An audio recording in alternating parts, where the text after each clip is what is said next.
So, you guys have been asking me, what did you do for Mama to love you like this? What did you do for your mother-in-law to love you like this? Emma, you know you know here no we laza abajegent nanti ndị otu m na-ajụ m ka ihe mere iji wee hụ m l'anya like this. Wee na-asị ka m kọrọ ha tata ihe mere iji wee hụ m n'anya like this. Mgbe m bịara di Kano, when I first came here, months wo Igbo ka nso Igbo. Akwa ị na-anụ ya ka nso Igbo ka o wee dịrị m izi mgbe m edit. So when I first arrived here, when I first got married here, I wake up by 4 a.m. When I leave I wake up by 4 a.m. and go to the stream. You know that there was one stream that I talked to you about that before. No. Not true. Not true. That stream has a very big hill. I will go there. You know that place where they test wife material. I'll go there 10 times before daybreak. No. I say no. Capital no. And then when I come back, it will still be like dawn, you know, it's not even bright yet, and I'll take the broom and I'll sweep the whole compound in this place. It's true.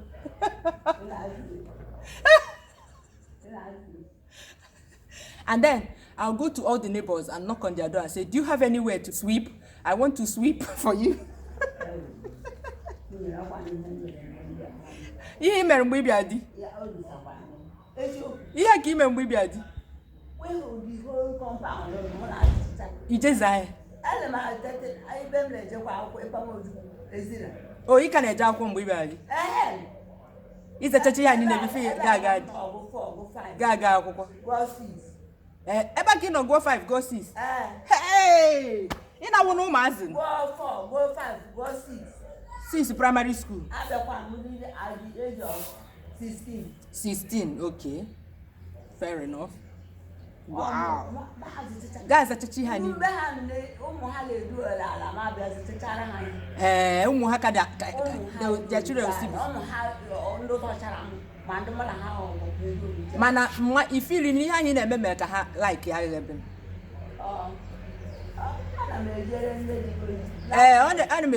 On American Nedigi Hogananya, Kifili and Nedigi Johnny Hogananya were who. Because Ellen Asabi apple, good apple, and let them back, let them go. Manicure and pedicure.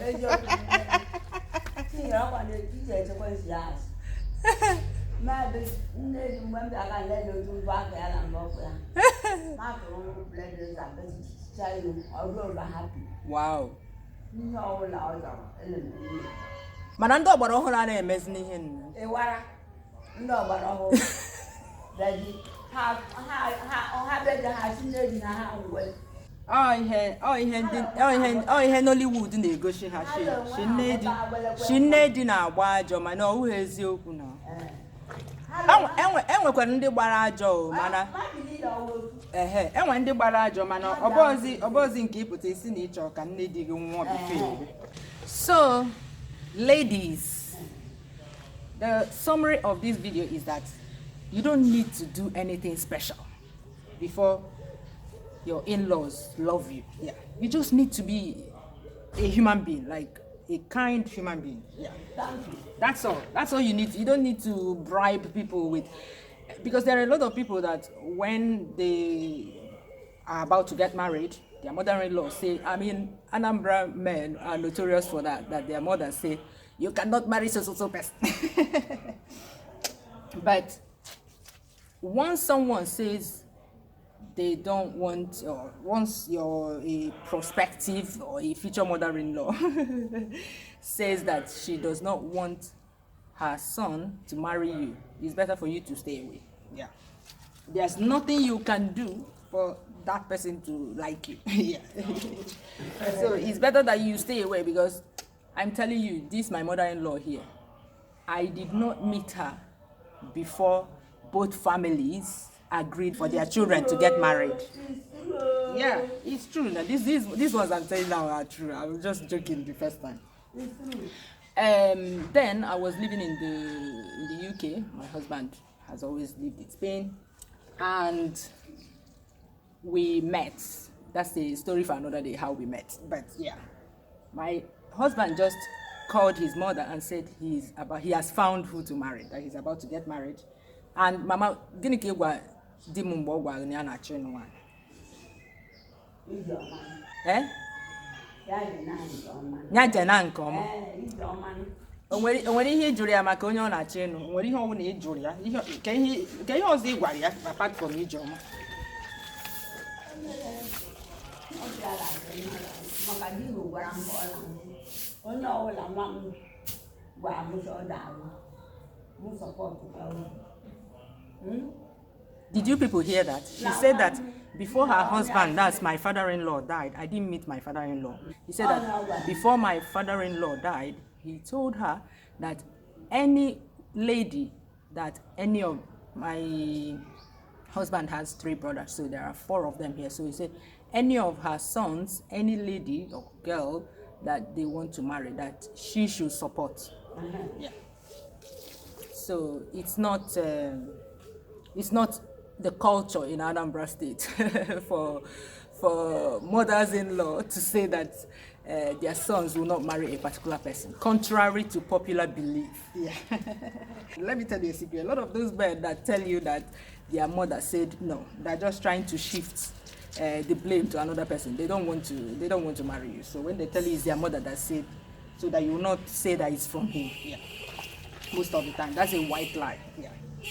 To exonerate themselves. Anyway, as we were saying, that's what her husband told her, and she's sticking by that. And that's exactly what happened when we met. My husband just informed her, not to get her permission, just informed her, Mama, I've seen who I want to marry, for information's sake. And she said, go ahead. Once that person is good for you, once you've checked out that person, you believe that person is good for you, go ahead. And of course, she'll give her blessings and pray for him and all that. But yeah, she never for one day said, I want the girl to come here and serve me like a slave for 7 years before I agree so that I can test her wife materialness. She never did it for one day. Never did it for one day. And what did you know unjara agolo me before I anata?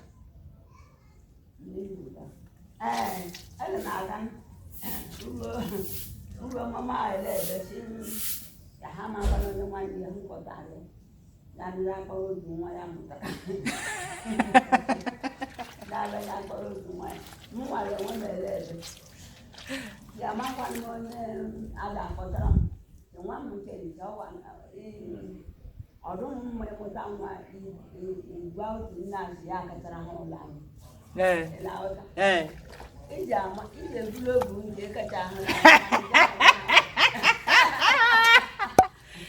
You see this, my mother-in-law, she's a gagbo. She's a gagbo. You know what she said? Of course, I put the translation, but you know, this thing is funnier when you hear it than when it's written.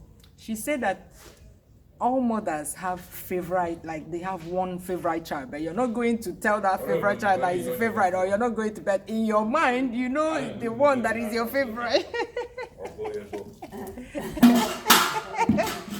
So, my imeni takiri moyo your favorite child.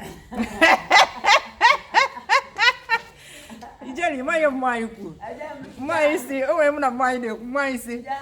Maisi na every mother want a favorite child. Mano ye he enwa kufta ye kufta, mano ge vie no bu.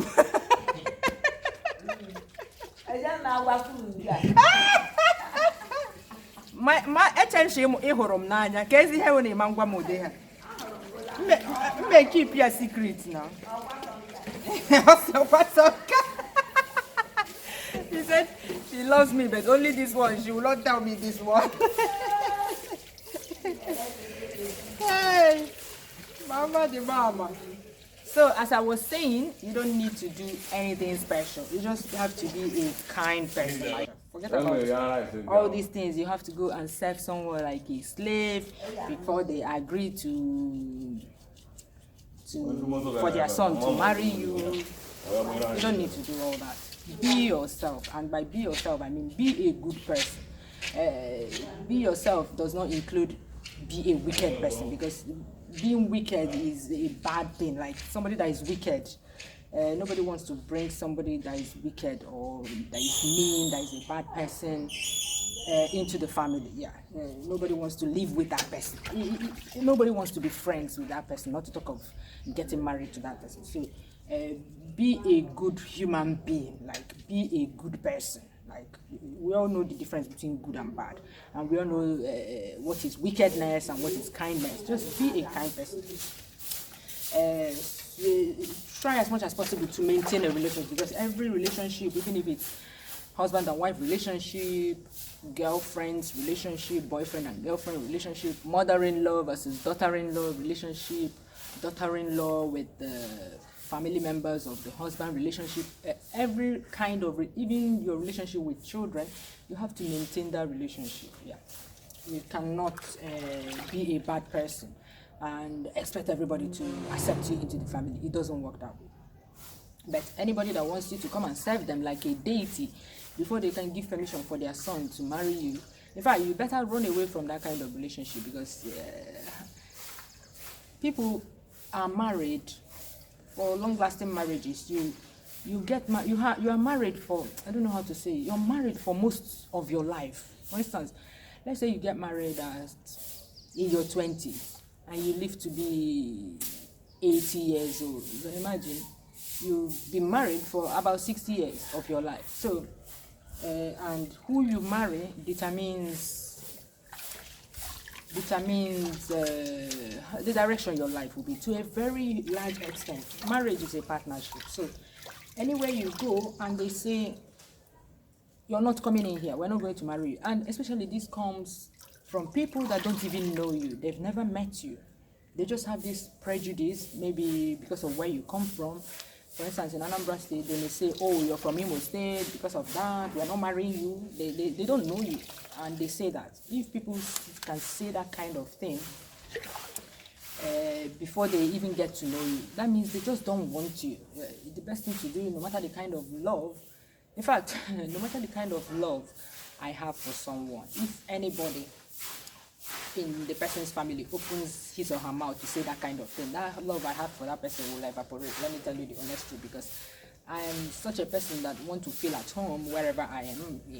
I don't want to be walking on eggshells when I'm with people, especially a family where I'm going to spend a lot of my life in. So I don't want that. So once the main person, who is the mama of the house, opens her mouth to say that, I'll be like, no way. No way, I'm no longer interested. And you yourself, as an intending daughter-in-law, don't go into any family with prejudice. You know, a lot of people have a lot of prejudice against their husbands or intended family members, you know, because of the things that Nollywood portrays in their movies. Nollywood, a lot of things portrayed in Nollywood movies are not. It's exaggerated. Yeah. All mother-in-laws are not wicked. The kind ones are more than them. Of course, there are wicked people all everywhere, but I believe there are more kind mother-in-laws than there are wicked mother-in-laws. So go into any family you're going into with an open mind.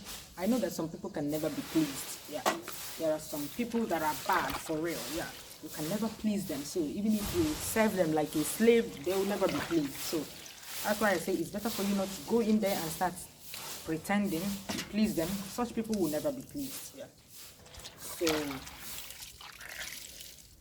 like, go there with an open mind and relate with them well, like your own family. I understand that coming from a separate family with a different upbringing can bring quite some friction at the beginning.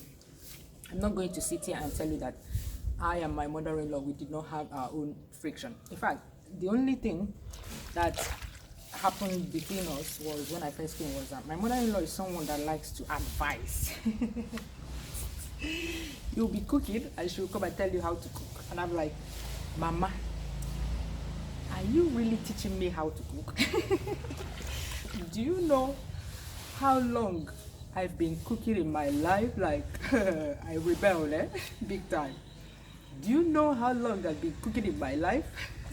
Do you know when I started cooking and my mom would balance in this? So it was a kind of shock for me, because from as young as 10, from as young as 8, I've started preparing ingredients for my mom, and then she'll come and cook. But I'm pretty sure from 11, because I was already in secondary school by then. I'm pretty sure that from when I was 11 years old, my mom did not enter the kitchen. I'll prepare the ingredients, like slice this, pound this, set them up for her on the kitchen counter, and then she'll sit in the living room and be telling me, go and put hot water go and put some water in the pot, put it on the stove, and when it boils, come and tell me. When it boils, godo. All those things. And so she will tell me that when it boils, godo, come and tell me, and I'll be shuttling between the kitchen and the living room. God knows how many kilometers I traveled in those days, just going from the kitchen to the living room to tell my mom that it's ready for the next addition. And then she'll tell me, go and add this. Yeah, and I've been cooking for a long time, not to talk about before, when I was a full-grown mini adult, like in my late teenage years. I've completely taken over the kitchen.